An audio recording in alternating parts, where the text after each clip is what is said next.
Are you digging up the dirt on your dead? Want to find out how? Hear the latest on new family history sources and websites with interesting and fun guests and experts. Find out what other people have been learning about their ancestors. From kings to thieves, inventors to farmers, nothing that's been discovered should surprise us anymore, but it always does. Find out what we mean. Great family history stories and information are on the way now with Extreme Genes, Family History Radio, and extremegenes.com. Yeah, I don't think Mother knew about this. Uncle Marvin was strangled by his own beard.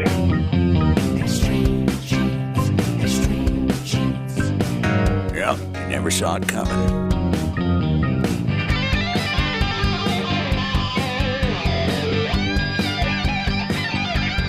Hey, welcome back to America's Family History Show. It's Extreme Genes, where we shake your family tree and watch the nuts fall out. I am Fisher, your radio root sleuth, and this is going to be a great week or so for recording and making a lot of family history with so many people getting together. I hope you are ready for it.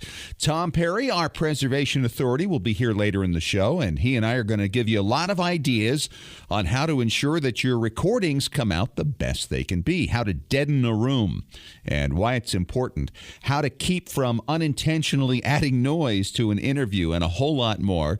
What we'll be telling you might save you a lot of heartache when you listen back to your visits with Grandpa and Grandma or even your own children. You know, back in 2003, I approached the New York Genealogical and Biographical Society about a piece I wanted to write on a fifth great grandfather of mine, who it had been figured out was the engraver of the first coin of the United States, the Continental Dollar. The initial response was some hesitation because most of their articles are on several generations of families. And then my contact noted, well, there is that word biographical in our name. So we moved forward, and the piece was published later in 2004.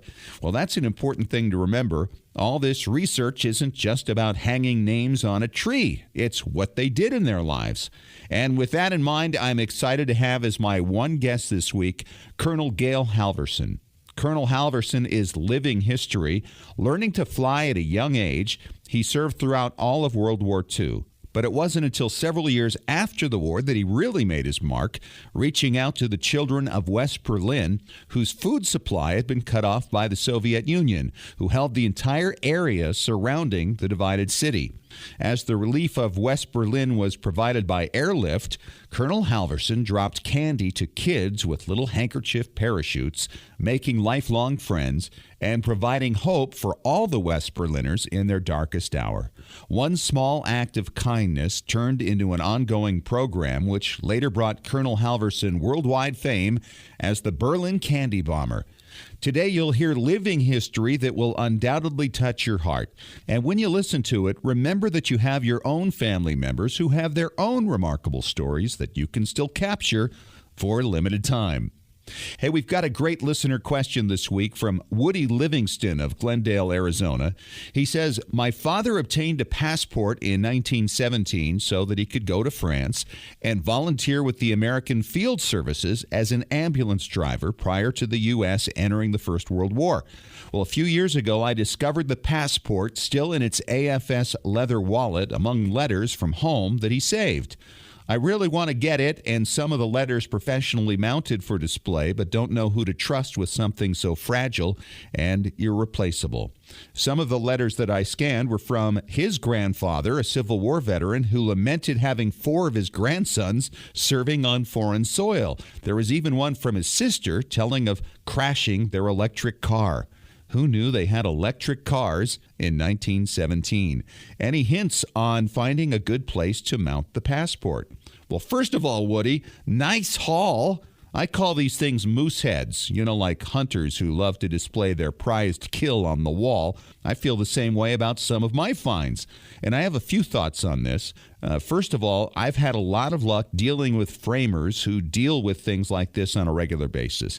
Do a little interview with whoever you consider to do the job and ask them how they plan to go about highlighting these great pieces. If you're going to mount the passport, I'd suggest you mount it along with the wallet it came in and turn them into a shadow box. Your framer should secure the pieces without glue and see what they propose. The glass should be UV protected and the background acid-free, of course. Even then, over the long haul, light can become your biggest enemy, so you might want to keep it in a room that doesn't get a lot of sunlight. As far as the letters are concerned, you might want to do what I did with the 1840s Fisher family Bible pages I obtained in June. Make high-quality scans on photo paper and frame those with pictures of the authors. Then tuck away the originals in acid-free sleeves in an album and store it in a dark place. Great question, and thanks for asking, Woody. Send me your comments or questions at fisher@extremegenes.com. From the pages of extremegenes.com, it is time once again for your Family Histoire news. Well, like King Richard III, Paul Revere has found a way to be back in the news. Back in 1795, he and fellow revolutionary Samuel Adams, the man he was off to see on his midnight ride, placed a time capsule into a cornerstone of the Massachusetts State House.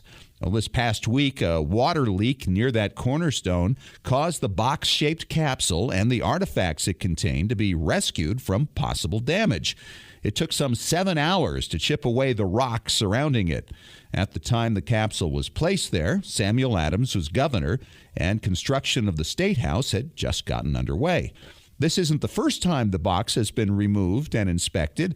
It happened once before in 1855 when the State House went through some emergency repairs. It's possible that by the time you hear this, the contents will have been removed and shared with the public and internet. After that, the plan is to return the capsule, perhaps with a new container, back to its original location in the cornerstone. And this time, though, it may have a few artifacts from our own day added to the historic trove. The article is linked now at extremegenes.com. And just a reminder, be sure to take advantage of the new Extreme Genes podcast app that allows you to listen to all of our past shows on your iPhone or Android. Just download it from your phone store and get caught up on what you may have missed. There's a lot of information and fun in those shows. And coming up in 3 minutes, he is known around the world as the Berlin Candy Bomber.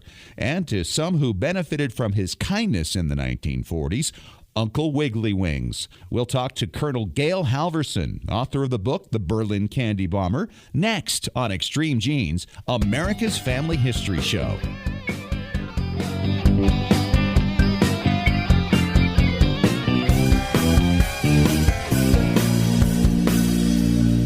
Genies, not long ago, something happened with one particular online research service that changed everything. It happened with a service that already has 75 million members worldwide, and it's not who you think it is. Hi, it's Fisher, and you know I'm always looking for new and better ways for you to discover your ancestors, not just the data, but the stories. The online service I'm talking about takes your family tree and then uses its powerful automated technology to match the people in your tree to over 5 billion records from around the world. Censuses, newspaper stories, vital records with 97% accuracy. This means no more wading through thousands of useless so-called hints. This also means the site itself is constantly looking for matches for you, even while you're sleeping. What site does all this? It's myheritage.com. You can try myheritage.com for free. Here's a special gift from me. Use discount code EXTREMEGENES after signing up and get an exclusive 20% discount at myheritage.com. It will soon be here again, the largest family history event in the world. It's the 5th annual Roots Tech Conference in Salt Lake City, Utah,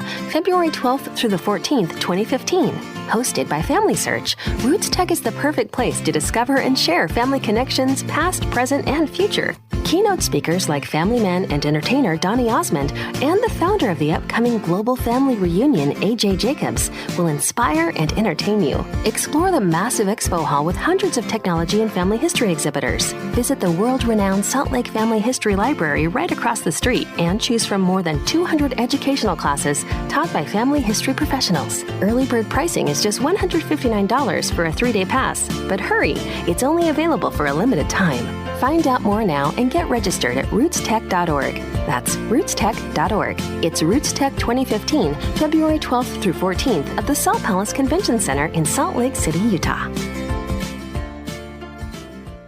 While we all love diving into the deep end of our gene pool, don't forget about capturing the histories of those who are still with us. Go to Storyworth.com to start your family story today. Each week, Storyworth.com will email a question to people whose stories you wish to preserve.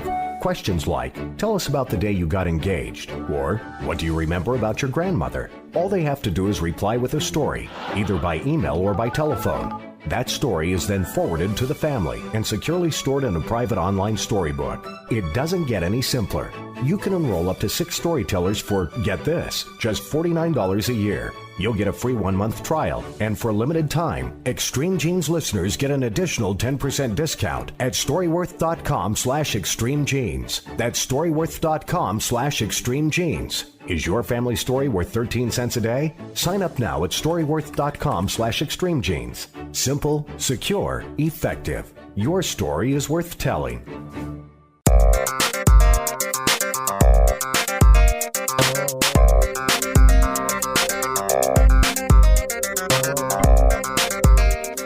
Welcome back to Extreme Genes, Family History Radio, America's family history show. It is Fisher here, your radio root sleuth. And imagine growing up and attending an elementary school that was actually named for your grandfather, who's still around. This was actually the experience of a couple of the grandkids of my next guest, Colonel Gail Halvorsen, better known as the Berlin Candy Bomber.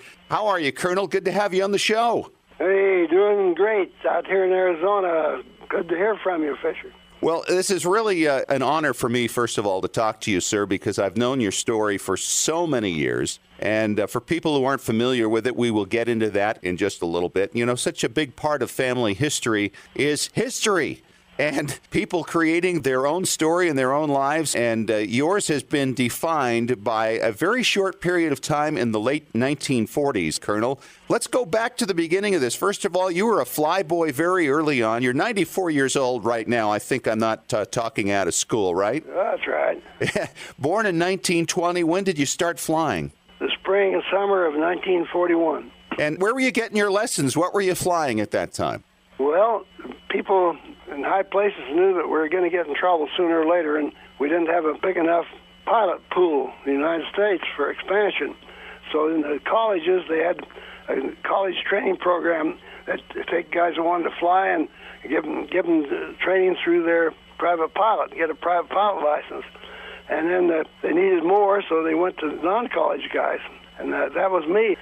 I was really interested in flying, and I studied hard, and I got one of 10 scholarships. There were about 140 kids that took that, and I got one of 10. So I got a flight scholarship, and that's when I started my training in May of 1941. And that was just a few months, of course, before Pearl Harbor came along.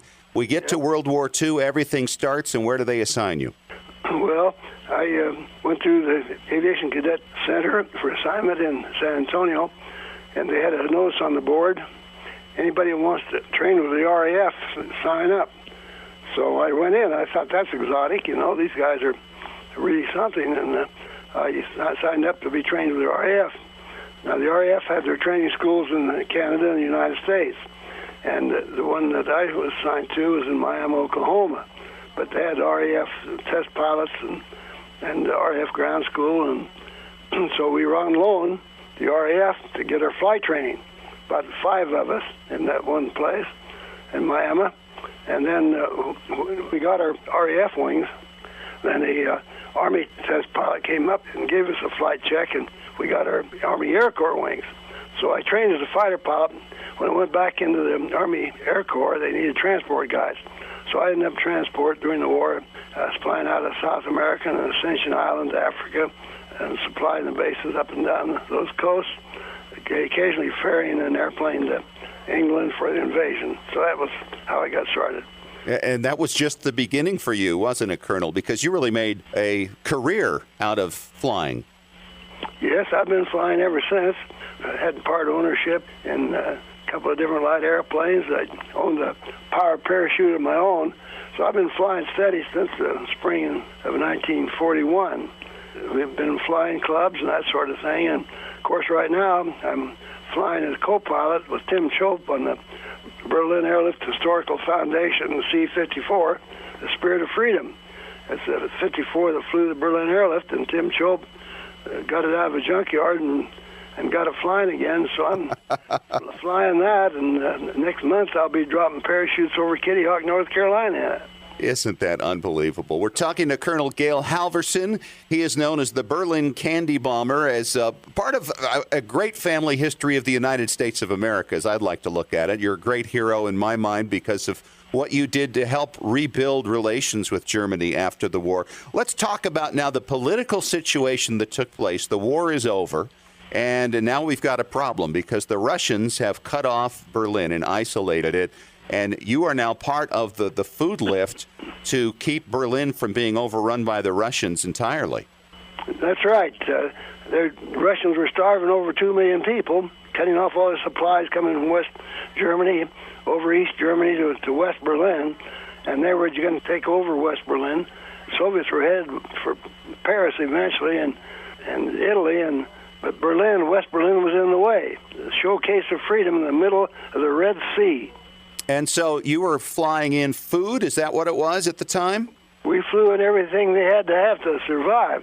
We flew in food, and by the way, we flew in dehydrated food. Everything you could take the water out of, we took it out because one airplane could fly as much dried food as 7 airplanes without dry food. And so wow. When we got the dry food to Berlin, of course they had plenty of water with the wells, and they put the water in. Now, it didn't taste very good.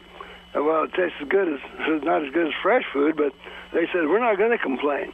Someday we'll have our freedom, and if we lose it, we're never going to get it back. And so they were glad to have anything that gave them strength. Now, were you flying 24 hours a day? I remember it was just like flight after flight after flight for a long period of time. How long did this go on? It was a 24-hour day operation. When I first got there early in the blockade in 1948, in July, we were flying 3 round trips a day from West Germany over East Germany into West Berlin. You might start at 6 o'clock at night, and be on duty for about 15 hours. That was at first, during the first of the blockade when we didn't have enough airplanes. And later on, 2 round trips a day out of West Germany was about average. And that would take about 10, 12 hours. And so at some point along the line, you noticed a gathering of children along the runway or by the landing area. Why were they there? Well, the children were watching all the airplanes coming over the fence because they knew that their next meal was in that silver airplane. And they were just cheering section. To see those kids wave to you as we taxied out to take off there on the other side of the barbed wire that went around the airfield. And they had an interest in every airplane that came in. And those little guys, they knew what their aunts and uncles and cousins were like on the problems they had on the east side of the East Berlin and East Germany. And they didn't want anything to do with that. So they were just letting us know they appreciated everything we're doing for them. Did you ever have a chance to go visit with them? Was that an area of the airfield that you could get to, or was it always, I got to get in and I got to get out?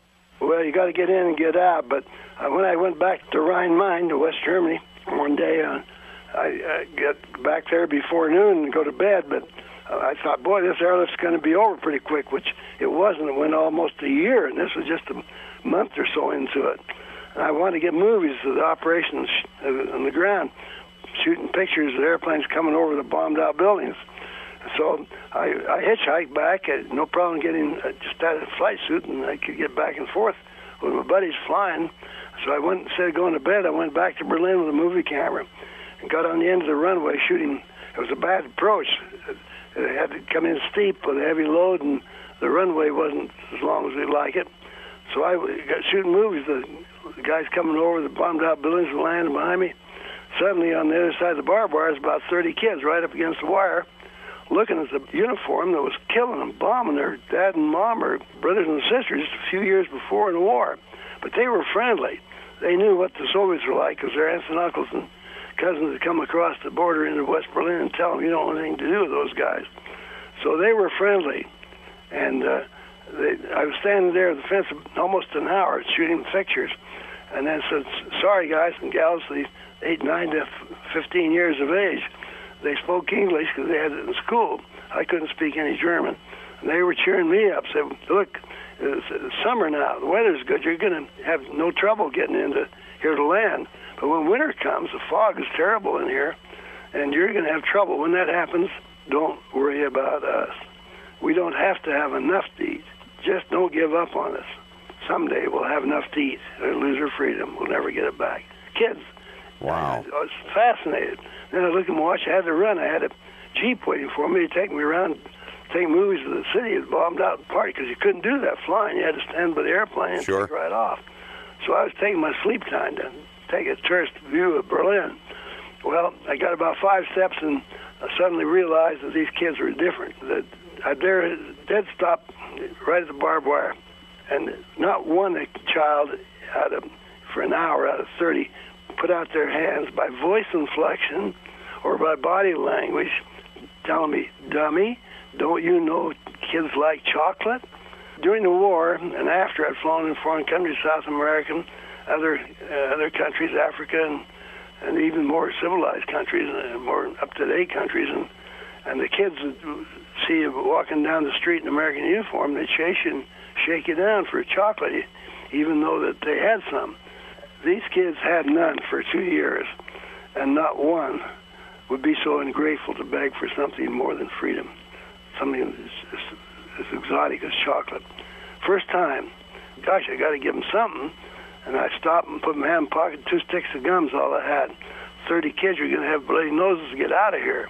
Oh. And I argued with myself for a minute. Then he said, you'll never see them again because you've got to be flying all the time.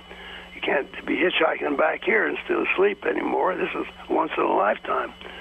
And so I argued with myself a minute, and I said, well, it's up to them if they fight. It's up to me if I give it to them.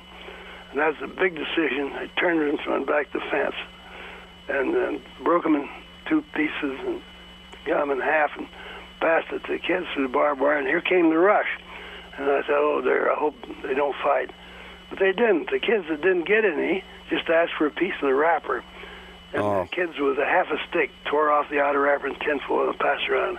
Those kids put it up their nose, and you smelled it and smelled it, a strip of paper. I stood there dumbfounded. That's the trigger right there. Oh, and what happened next really changed the world, and we'll talk about that in our next segment as we continue our visit with Colonel Gail Halvorsen, coming up next on Extreme Genes, Family History Radio, America's Family History Show.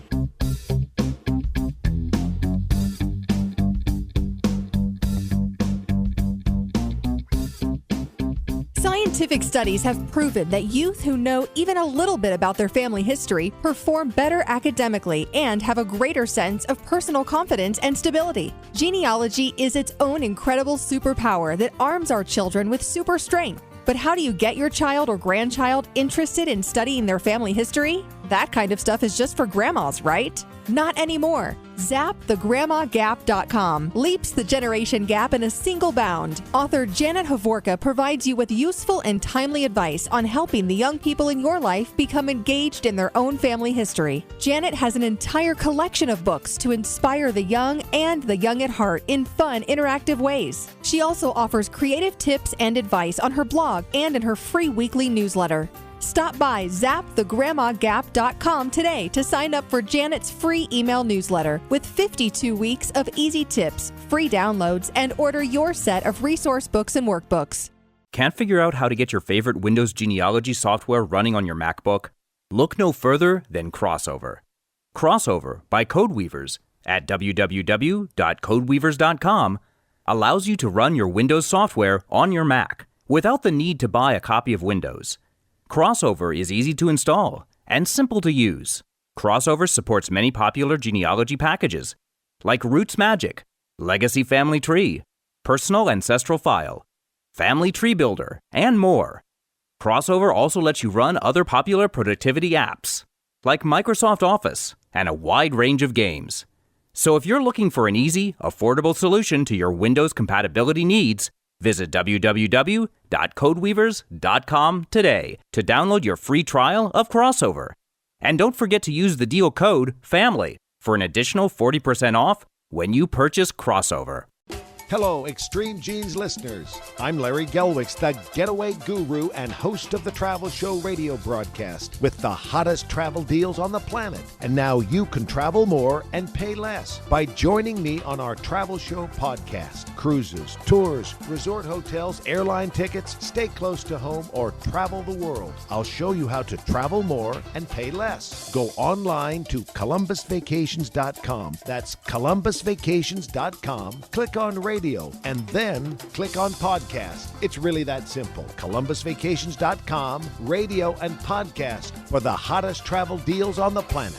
Got a brick wall in your family tree? Don't know how to break through it? Get professional help from Heritage Consulting Genealogy Research Services. Speak directly with an experienced genealogical researcher, not a salesperson, by calling toll-free 1-877-537-2000. When you call, ask how you could win a free 1-hour consultation with an expert genealogist. Heritage Consulting Genealogy Research Services, with over 35 years of research experience. Visit heritageconsulting.com. Did you know your family's memories are being destroyed a little at a time every day? It's true. Old home movies, slides, photos, and audio recordings fade over time. The longer you delay the digitizing of these priceless artifacts, the more likely it is they'll be gone one day. That's why you need to call the Multimedia Center. I brought in VHS videotape and had them transferred to DVD. The Multimedia Center, 2870 East, 3300 South, Salt Lake City. Open Monday through Friday, 10 to 6. Call 801-483-1717 or go to transferduplication.com. Looking for an easy way to show off your family history and share it with your family? Family Chartmasters offers beautiful custom pedigree art pieces and inexpensive family reunion draft charts in any design or size that fits your needs. With a free consultation at FamilyChartmasters.com, you can get started creating a new family masterpiece. Family Chartmasters has over 11 years of experience in creating and printing family charts. They can print any style of genealogy chart from any genealogy file and can create exactly what you're looking for. You'll work with a specialized and talented consultant whose goal is to make you happy. Decorative charts make fantastic gifts for all occasions. And with Family Chartmasters' option of ordering duplicate charts at half price along with your original purchase at full price, you can afford to give a family heirloom to each member of your family. Contact Family Chartmasters today at FamilyChartmasters.com for your free consultation. Family Chartmasters will give the greatest care to your family history.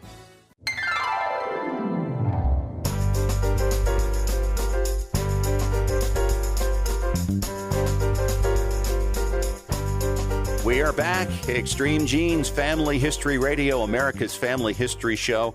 And as we talked about earlier, a lot of family history is about the stories and about the history that we as individuals and our ancestors have created. And we've got one man on the line right now who created a lot of history, and he's still doing it. He's Colonel Gail Halvorsen, known as the Berlin Candy Bomber and later known as Uncle Wiggly Wings. And let's get into that a little bit, Gail. We were just talking about how you met the kids along the fence and you shared with them a little gum.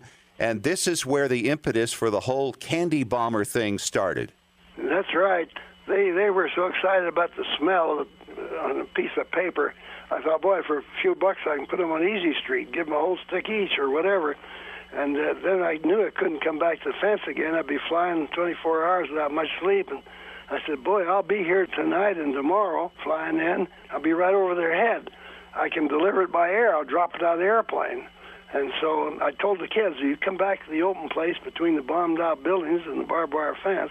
When I come over your head tomorrow to land, I'll drop enough stuff for all of you if you'll share it. And they said, jawohl. I mean, yes, we'll share it. I turned to leave and I said, don't know, it'll be sometime tomorrow before noon. I'll be back.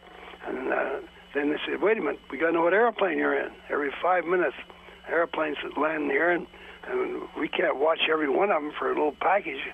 So I told them what I learned when I got my flying license back in 41 in the farm. Flew over the farm and let Dad and Mom know that was me up there in the airplane. I'd wiggle the wings back and forth. I said, kids, watch the airplane when it comes over the field. Now, wiggle the wings of that big airplane back and forth. Just watch that one. I said, wow, get out here, let's start it. So I went back to West Germany, and we couldn't buy much. We only buy a certain amount of chocolate each week. It's a ration. I went to my co-pilot, my engineer, said, give me your ration. What are you going to do? Buy a camera on the black market? But I said, no. I told him what I was going to do. He said, you got permission? I said, no. Told the kids I'd do it. Give me your ration. So they did. They had double handful, not just gum, but chocolate bars. Boy, that was pretty heavy. To make sure that it didn't hit him in the head with a candy bar at 120 miles an hour, I had 3 handkerchief parachutes, and I tied a third of the chocolate and gum onto each parachute and tied it on tight. And then went back to Berlin that night, and the next day came over just before noon over the airfield, and on the end of the runway, those kids, in a little knot, they hadn't told another soul.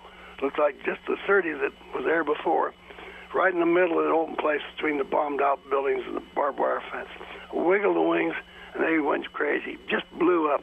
Of course, it went on over East Berlin, turned around and come back to land. Came over the top of them and had the crew chief standing between the pilots. We were flying at only 100 feet in the air, and he shoved the 3 parachutes out the little flare chute.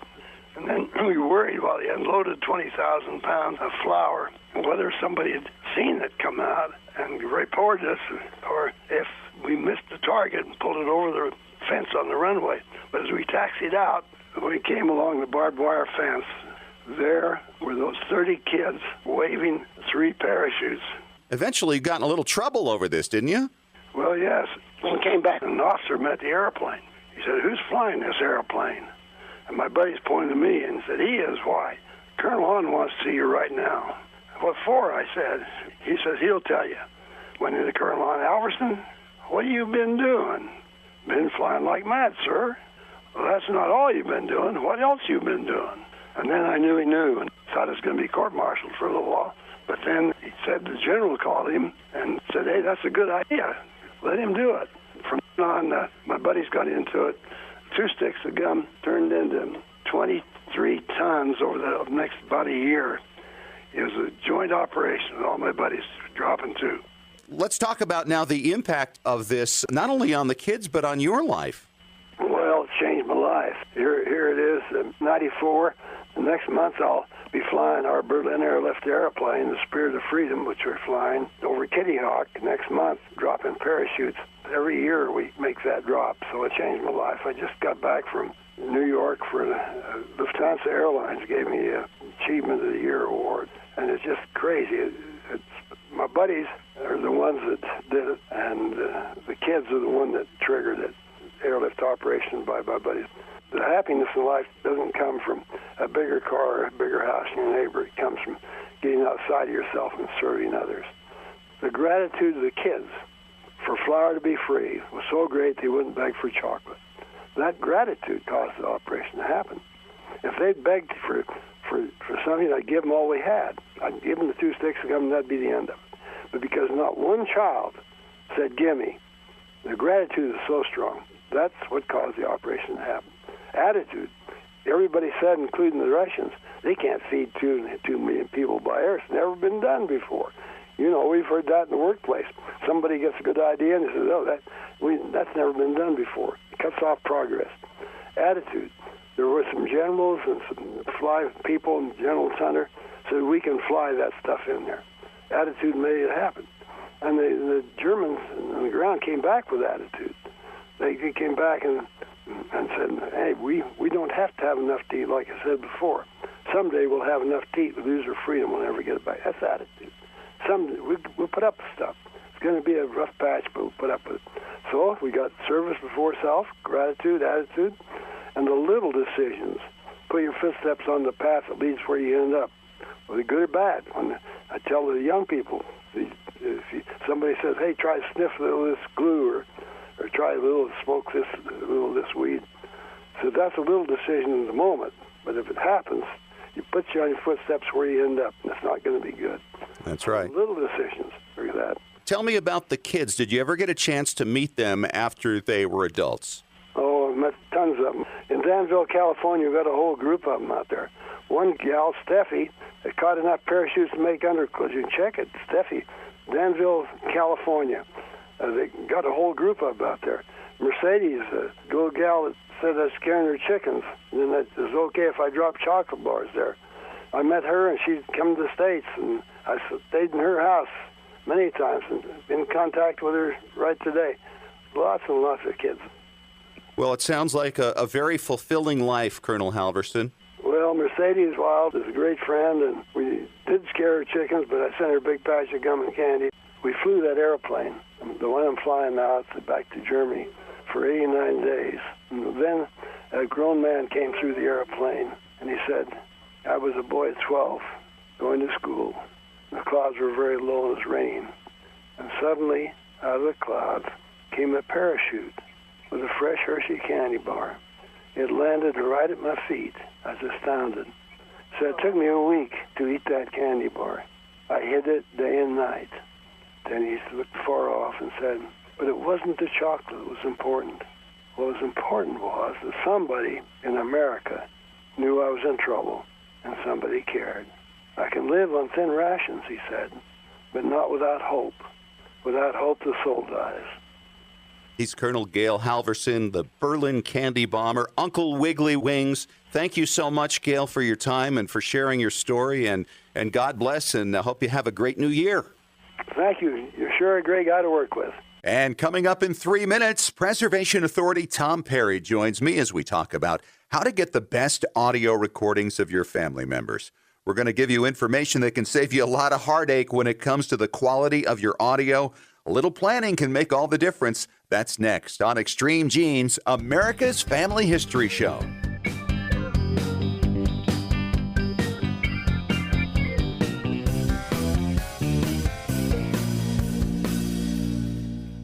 Hi, Genies, it's Fisher, and I've been telling you about MyHeritage.com's amazing new technology that searches your family tree day and night for you, finding matches even while you sleep in documents and other people's trees. Here's a find I never would have made without it. It's a newspaper story about a relative of mine, Paul Sagal, who I knew many years ago. It's from 1943, when Paul was serving in the Pacific.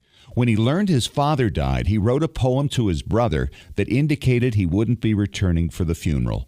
He wrote, "There'll be no furlough for me. I'm in the Marines, you see. Alive and well as I am, memories I'll keep of my dad." Then the newspaper editor added, "These are all the sentiments that will win this war. There are treasures like this one waiting for you now." Put MyHeritage.com's superb technology to work for you with a 20% discount. Just enter the one-word promo code EXTREMEGENES. MyHeritage.com is the next big thing. It will soon be here again, the largest family history event in the world. It's the 5th annual Roots Tech Conference in Salt Lake City, Utah, February 12th through the 14th, 2015. Hosted by Family Search, Roots Tech is the perfect place to discover and share family connections, past, present, and future. Keynote speakers like family man and entertainer Donny Osmond and the founder of the upcoming Global Family Reunion, AJ Jacobs, will inspire and entertain you. Explore the massive expo hall with hundreds of technology and family history exhibitors. Visit the world-renowned Salt Lake Family History Library right across the street and choose from more than 200 educational classes taught by family history professionals. Early bird pricing is just $159 for a 3-day pass. But hurry, it's only available for a limited time. Find out more now and get registered at rootstech.org.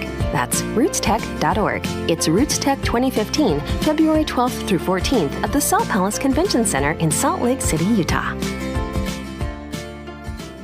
Your priceless 8mm home movies and your precious family videos are deteriorating right now. Heat, moisture, insects, dust, mold, time, they're all robbing you of your family's memories. It's time to preserve those treasures right now by digitizing them at tmcplace.com.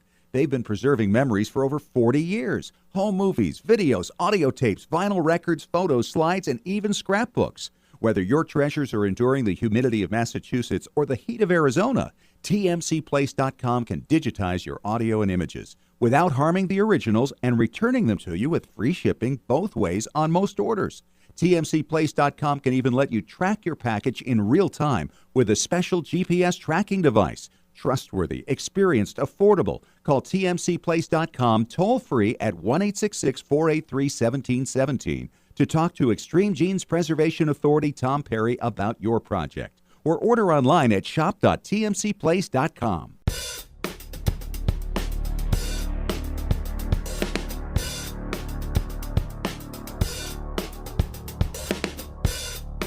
Hey, welcome back to Extreme Genes Family History Radio, extremegenes.com, America's Family History Show. I am Fisher, your radio root sleuth. That's Tom Perry from tmcplace.com. He's our preservation authority. Welcome back, Tom. Good to be here. And these are the segments in the show, I think, that make people maybe the most uncomfortable because we talk about technical stuff and mic technique and things that maybe people don't think about too much when they go about preserving their family history in whatever it is, in terms of dealing with computers or whether, in this case, interviewing family members, because this is a great time of year for that. Oh, it is. It absolutely doesn't matter whether it's Christmas, New Year's, Memorial Day, Labor Day. Anytime you have a group of people together, you want to get out your recorder. And there are so many problems that can come up. It can ruin a really great interview. And Tom, you see this every week because you run your store and people come in with audio and then they find out there's noise in the background. Exactly. That's one of the biggest things that people come in and complain about or call me on the phone. You know, I've got this now. What can I do? The most important thing whenever you're recording, whether it's just audio or audio for your video, plan. And if you didn't hear me, I said plan. Plan it out. Yep. What you're going to do, and that helps you so much. Like if you're interviewing somebody around just a kitchen table, take a minute and unplug your refrigerator. Turn off the AC. Do whatever you need to do to turn off sounds that are going to be in the background that are going to drive you nuts. I think a lot of people don't realize how much noise we tune out in the course of our lives. Oh. And it's all around you. And if you stop maybe the day before you're going to do this and have absolute silence around the house and start to tune in on some of those things, you'll find maybe there's a clock ticking in the background that's going to make noise. And all these things need to be disabled. You are 100% correct. And our brains, the way they're designed to tune that stuff off. Like people with hearing aids, they hear a lot of things that people without them don't because the hearing aids aren't as smart as their brain to tune out these things. So that's why I recommend anytime you're doing audio, put in some earbuds or some headphones or something so you're actually hearing what the recorder or what the camera hears. So you'll hear the click of the clock. You'll hear the refrigerator running. And may not be there immediately, but it's going to come on sometime during the interview. And if you're afraid, I'll unplug and I'll forget to put it back in, get a big piece of paper on the front of the fridge that says, I'm unplugged. Right. Or make a list of all the things you've disabled. Exactly. You need to do that because something just like a little battery-operated clock will drive you nuts. If you have one of these giant watches these kids are wearing nowadays, they go click, click, click, click. Turn off your phone. All these different things, just do them. And like you say, make a list of what you did. It'll make your audio sound so much better. You'll be less frustrated because if the phone rings or something happens and you have to start over again, you'll get frustrated. Take the time to get all these things done. Discipline yourself, and you'll be receiving the rewards forever. There will be no greater frustration, though, than taking it to a place like Tom's and then hearing for the first time that your wonderful interview has all this distraction in it. We have people that bring something into us that have never even heard it back, and they get back to CD and go, what did you guys do to my tape? I hear these noises in the background. So we pop it into a machine and go through it with them and say, this is your refrigerator kicking on. This is a clock in the background. These are your kids going out the screen door because we've heard it so many times. We know what they are. And they go, oh. And the good news is we can get rid of it. The bad news is it's not free. That's right. It takes a lot of work because you got to do some editing and some filtering in certain cases. And the thing is, when you speak, you have a waveform. And human voices have quite a dynamic range. And refrigerators and different things like this have a smaller dynamic range.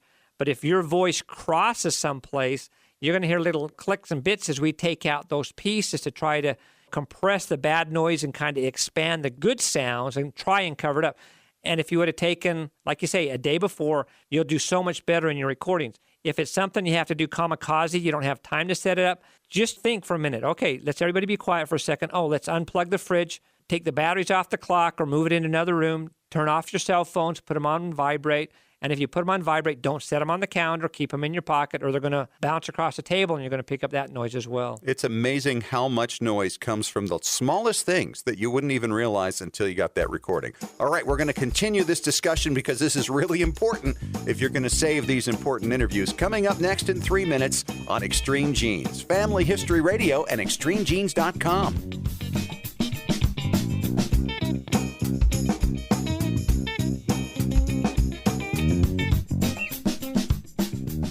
Looking for an easy way to show off your family history and share it with your family? Family Chartmasters offers beautiful custom pedigree art pieces and inexpensive family reunion draft charts in any design or size that fits your needs. With a free consultation at FamilyChartmasters.com, you can get started creating a new family masterpiece. Family Chartmasters has over 11 years of experience in creating and printing family charts. They can print any style genealogy chart from any genealogy file and can create exactly what you're looking for. You'll work with a specialized and talented consultant whose goal is to make you happy. Decorative charts make fantastic gifts for all occasions. And with Family Chartmasters' option of ordering duplicate charts at half price along with your original purchase at full price, you can afford to give a family heirloom to each member of your family.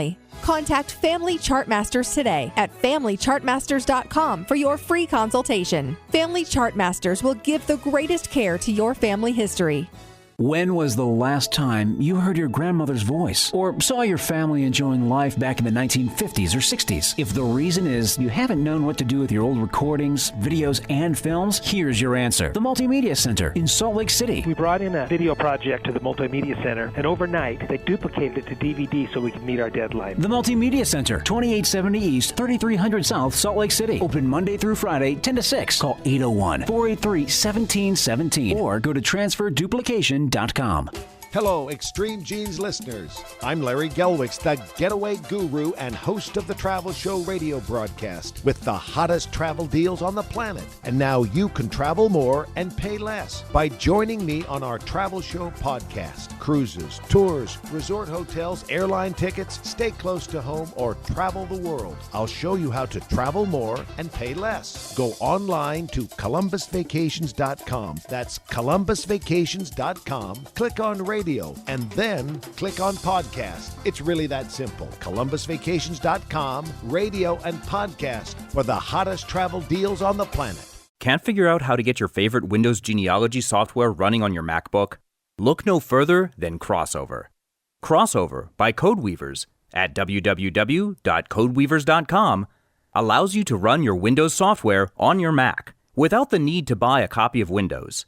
Crossover is easy to install and simple to use. Crossover supports many popular genealogy packages like Roots Magic, Legacy Family Tree, Personal Ancestral File, Family Tree Builder, and more. Crossover also lets you run other popular productivity apps like Microsoft Office and a wide range of games. So if you're looking for an easy, affordable solution to your Windows compatibility needs, visit www.codeweavers.com today to download your free trial of Crossover.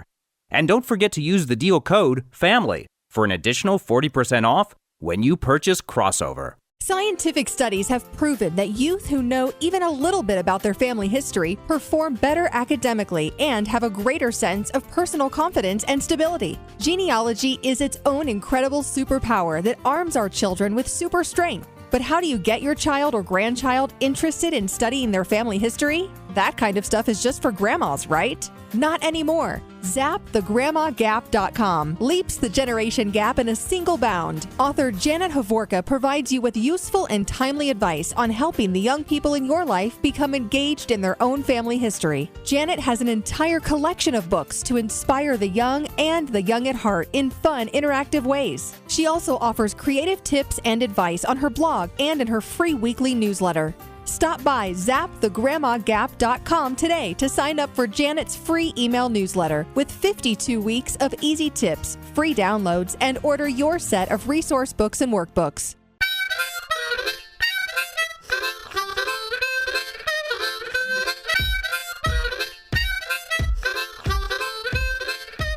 All right, we are back at it. Final segment for this week for Extreme Genes Family History Radio, America's Family History Show.